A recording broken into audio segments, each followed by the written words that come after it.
Subscribe now and press the bell icon. Never miss an update.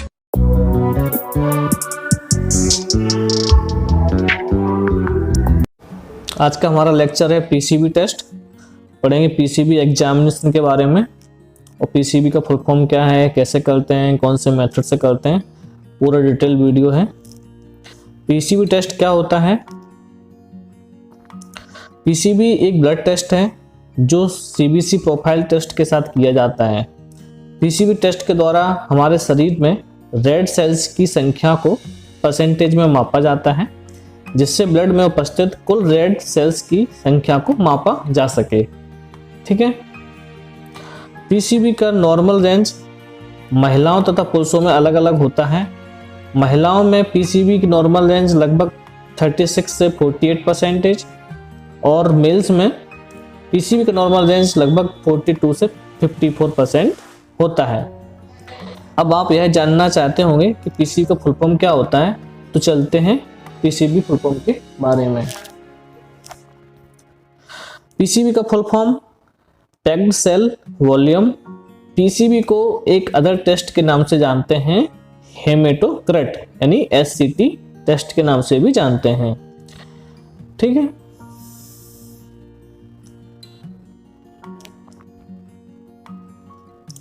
PCB test कराने से पहले की तैयारी। पीसीबी टेस्ट कराने से पहले किसी खास तरह की तैयारी की जरूरत नहीं होती है। यदि पीसीबी टेस्ट के साथ अन्य टेस्ट भी लिखा हुआ होता है तो टेस्ट के अनुसार डॉक्टर या लैब टेक्नीशियन आपको टेस्ट के बारे में बता देते हैं। पीसीबी टेस्ट करने के लिए लैब टेक्नीशियंस आपके वेन्स से ब्लड लेते हैं, उसका टेस्ट करते हैं। वो आपको ब्लड देने के बाद आपको चक्कर थोड़ा या कमजोरी महसूस हो सकती है, हालांकि ऐसा होता नहीं है। पीसीबी टेस्ट कैसे किया जाता है? पीसीबी टेस्ट दो तरीके से किया जाता है, परंतु आजकल सीबीसी एनालाइजर के द्वारा सीबीसी टेस्ट के साथ साथ पीसीबी टेस्ट भी आसानी से हो जाता है। ठीक है। यानी कि जो सीबीसी टेस्ट की मशीन है आजकल उसी में पीसीबी टेस्ट भी हो जाता है। एनालाइजर के द्वारा टेस्ट कराना तो बहुत ही आसान है, परंतु कई लैबों में यह उपलब्ध नहीं होता है, इसलिए आज हम मैनुअली पीसीबी टेस्ट करना सीखेंगे। ठीक है। इसका वीडियो हम पिछले बताया था और आगे अभी बता देंगे। विंट्रोप ट्यूब मेथड और दूसरा मेथड है कैपिलरी मेथड। दो मेथड्स होती हैं मैनुअल। विंट्रोप ट्यूब्स के द्वारा पीसीबी की जांच हम कैसे करते हैं, आइए देखते हैं। विंट्रोप ट्यूब्स की लंबाई जो हम बताया था 110 mm यानी कि 10 सेंटीमीटर और 100 mm और 10 mm अनमार्क्ड होती है इसमें। ठीक है। इसका डायमीटर 2.5 mm होता है।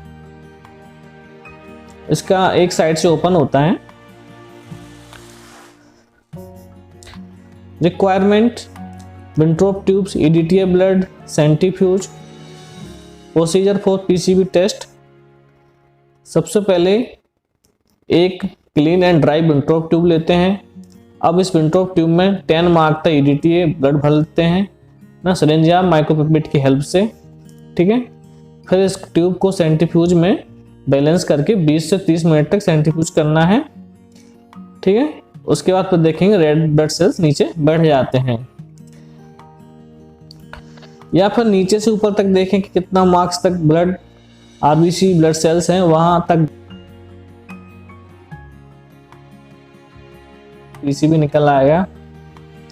ठीक। जैसे जैसे कि नीचे ऊपर से 5 मार्क 2 पॉइंट तक आरबीसी है तो 5 को 10 से गुणा करके 50 होगा और 2 पॉइंट को जोड़ देंगे तो पीसीबी 50+2 होगा। विंट्रोप ट्यूब है जिससे हमने पीसीबी टेस्ट लगाया है ना। पिछली वीडियो में हमने ईएसआर भी इसी ट्यूब से लगाया था विंट्रोप मेथड से। ठीक है। ईएसआर में क्या होता है, ईएसआर में इसको फिलअप करके 1 घंटे के बाद रीडिंग हमें लेनी होती है, और पीसीबी टेस्ट में इसको हमें सेंट्रीफ्यूज करना रहता है 1000 आरपीएम पर फॉर 30 मिनट के लिए। ठीक है। बैलेंस बना के सेंट्रीफ्यूज मशीन में इसको सेंट्रीफ्यूज करते हैं। आधा घंटे बाद फिर इसका हम रीडिंग देखते हैं। ठीक है। इसको हम सेंट्रीफ्यूज कर लिया है। इसके बाद ईएसआर की रीडिंग देखते हैं ऊपर से 0 से।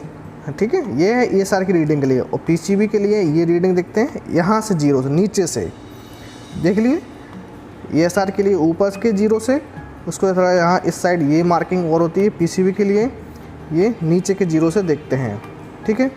जैसे कि ना 1 मार्क तक 10 है ना 1 मार्क यानी कि 10 mm, 2 मार्क तक 20 mm, 3 मार्क तक 30 mm है ना। ये कितने मार्क तक है अपना 5 मार्क तक है, थोड़ा सा ऊपर है तो 50 mm तो हो ही गया है, और कितना 4 पॉइंट और ऊपर है तो ये 54% है ना, 54% हो गया है ना। ये mm में रीडिंग नहीं होती है, इसकी परसेंटेज में रीडिंग होती है, ठीक है, नॉट mm, इसकी परसेंटेज में रीडिंग परसेंटेज में होती है, और ESR की रीडिंग mm यानी मिलीमीटर में होती है, ठीक है।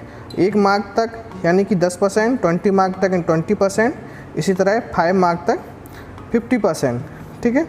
और ये देखो 0 के बाद ऊपर एक मार्क है, ये 5 तक है, और 5 से लेकर फिर ऊपर तक इसके बीच में 4 छोटे छोटे मार्क रहते हैं, ठीक है। उसके ऊपर फिर 1 मार्क है। ये टोटल यहाँ 0 के नीचे से लाइन से लेके ऊपर 1 तक 10 मार्क हो गया, 2 तक 20, इसी तरह ये रीडिंग लेते हैं हम पीसीबी की, ठीक है। ये है इसका 54 कुछ पॉइंट है, कितना है 4% है, यानी कि ये 54% हमारी पीसीबी की रीडिंग है, ठीक है। इसमें ऐसा भी कर सकते हैं, ऐसे हमने थ्योरी में बताया है कि ये मतलब कितना सेटल डाउन हुआ है। जैसे कि हमारा ये प्लाज्मा यहाँ से मतलब उसमें होता है कि 6 मार्क तक, 6 मतलब 1 2 3 4 5 6 यानी इतना मार्क हो रहा है, तो ठीक है। तो 100 में से ये ऊपर का प्लाज्मा घटा देंगे तो हमारा ये पैक्ड सेल्स निकल आएगा। बात सेम है, चाहे नीचे से रीडिंग लें चाहे ऊपर से माइनस करें, रीडिंग हमारी एक ही। सबसे इजी वे यही है कि अब जहाँ तक 0 से लेके हमारी रीडिंग देखेंगे, जहाँ तक ये हमारा RBC पैक्ड है, ठीक है, तो वहाँ तक हम अपना रिजल्ट परसेंटेज में देंगे, ठीक है। पीसीबी के कम होने के क्या क्या कारण होते हैं? यदि आपका पीसीबी लेवल कम आता है तो इसका मतलब है कि आपके शरीर में रेड ब्लड सेल्स की संख्या कम या एनीमिया है। पीसीबी के कम होने के कारण anaemia, bone marrow disease, kidney disease से संबंधित लिम्फोमा और आयरन की कमी हो सकती है। एनीमिया से ग्रसित लोगों में कम निम्नलिखित लक्षण देखने को मिल सकते हैं, जैसे कि कमजोरी महसूस होना, चक्कर आना, थकान महसूस होना, स्किन का पीला होना, सिर दर्द होना। पीसीबी के बढ़ने के क्या कारण होते हैं? पीसीबी बढ़ने से पॉलीसाइथेमिया वेरा होता है। पीसीबी टेस्ट का नॉर्मल रेंज से ज़्यादा होने से हार्ट डिसीज, पॉलीसाइथेमिया वेरा, फेफड़ों के रोग और शरीर में पानी की कमी हो सकती है। पॉलीसाइथेमिया से ग्रसित लोगों में यह लक्षण दिखाई देते हैं, जैसे कि सांस फूलना, लगातार थकान महसूस होना, धुंधला दिखाई देना, अत्यधिक पसीना आना, त्वचा का लाल होना, त्वचा में